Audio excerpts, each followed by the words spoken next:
I've said it once and I'll say it again. Fallout New Vegas has a lot of different weapons, and some of those weapons do require ammunition.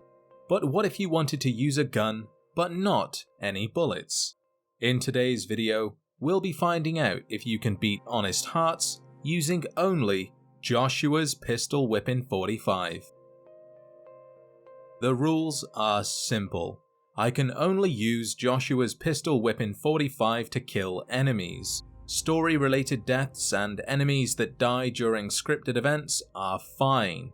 The difficulty will begin at normal.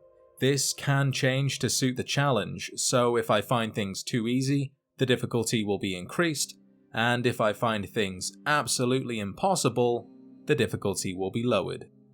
With that said, let's get into the challenge. After naming my character and increasing my strength to 10 so I could be the absolute unit I've always wanted to, I went directly to the Northern Passage where the DLC begins, only dying a single time to cazadors. You got me. It's worth mentioning that the weapon I'm going to use cannot be picked up in a normal playthrough. The only real way of getting it is through mods or console commands. I'm using a PC, so getting the weapon is a simple process of entering the ID. Since we're not actually supposed to get the weapon, it doesn't have its own unique Pip-Boy image and instead uses the same as the rolling pin. But I can assure you, this bad boy has no place in the kitchen. Also, the DLC has no recommended level, so I'm just going in at level 1 and seeing how it goes. Some weeks go by as we travel to the canyon, and any relationship we made along the way is gone in a matter of seconds. But that doesn't matter. The only thing I'm actually interested in is how much damage we can do in a single pistol whip.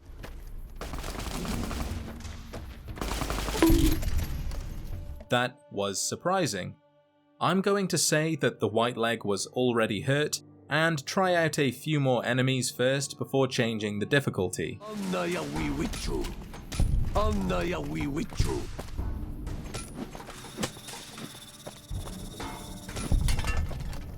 Okay, let's try hard.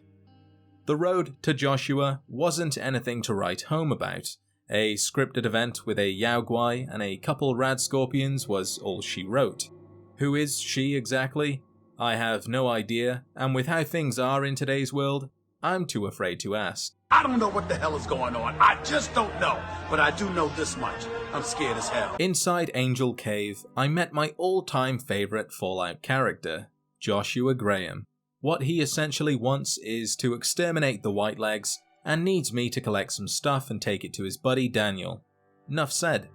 I told Follows Chalk to stop following me and got on with the main quest. Alone.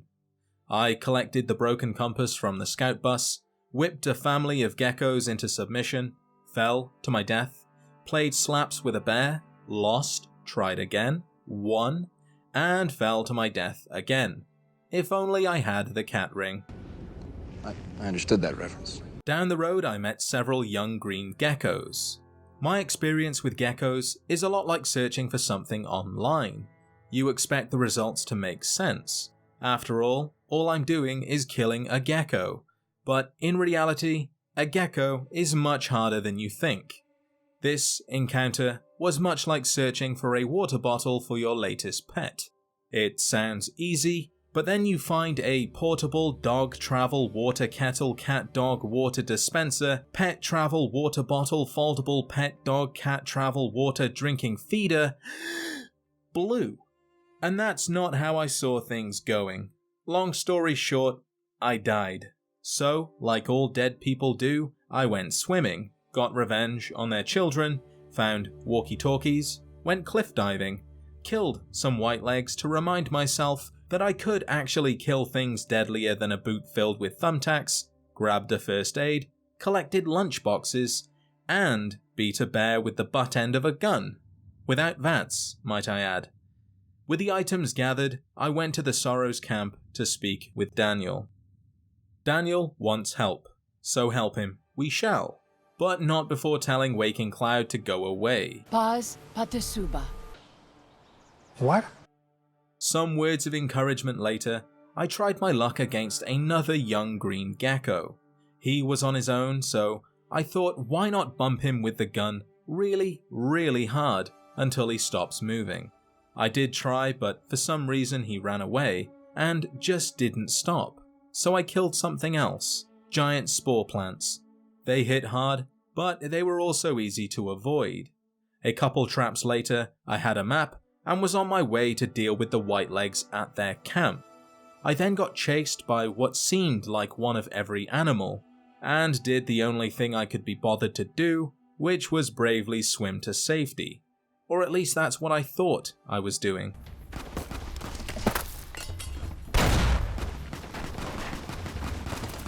Near the camp I had a bad time, but I was glad to see a Yaoguai on my side for once. I couldn't stop to appreciate the scene because I was almost dead and needed to heal, so I ran to the river to do just that. Looking back, I saw a whiteleg trying to kill me, a giant mole rat trying to kill them, and a Yaoguai at the very back of this weird-ass conga line that I was somehow leading. Eventually, things simmered down, I drank water to heal, and went to the camp to finish off the whitelegs. But mid-battle, another bear joined in.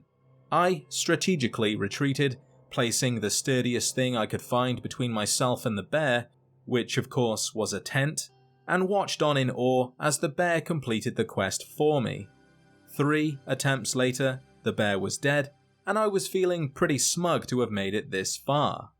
The next thing I had to do was deal with the whitelegs setting traps. It was a close one, and I was slowly burning through the last of my healing items, but I was able to consume enough food to counteract any damage and finish off the final trap setting whiteleg, leaving me with one more thing to do before the final battle: deal with the Yaoguai.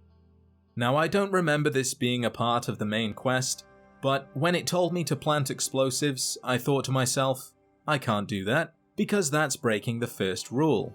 But then I also thought, all I'm doing is collapsing the cave's entrance. I'm not actually killing any of the bears, so it's fine, right?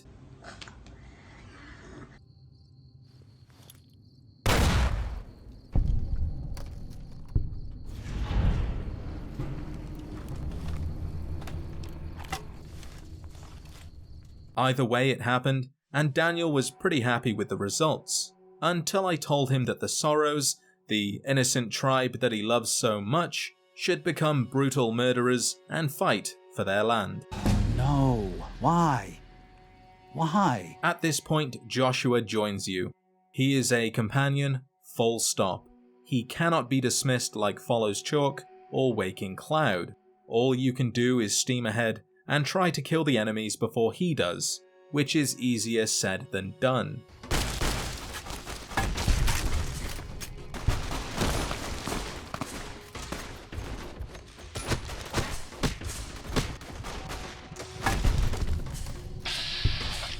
Together, we followed the river, cutting through whitelegs until reaching the 3 Marys, and regrouping with the Sorrow Hunters and Dead Horse Warriors.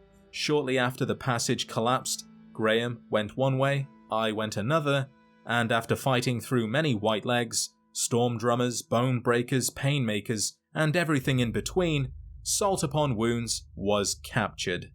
He begged me to be the voice of reason, but I really wanted to pistol whip him, so I said no, instantly regretted my decision, and while thinking of a plan, which definitely wasn't just waiting for Joshua to kill him, Joshua killed him, wrapping up the main quest, meaning the run was officially complete.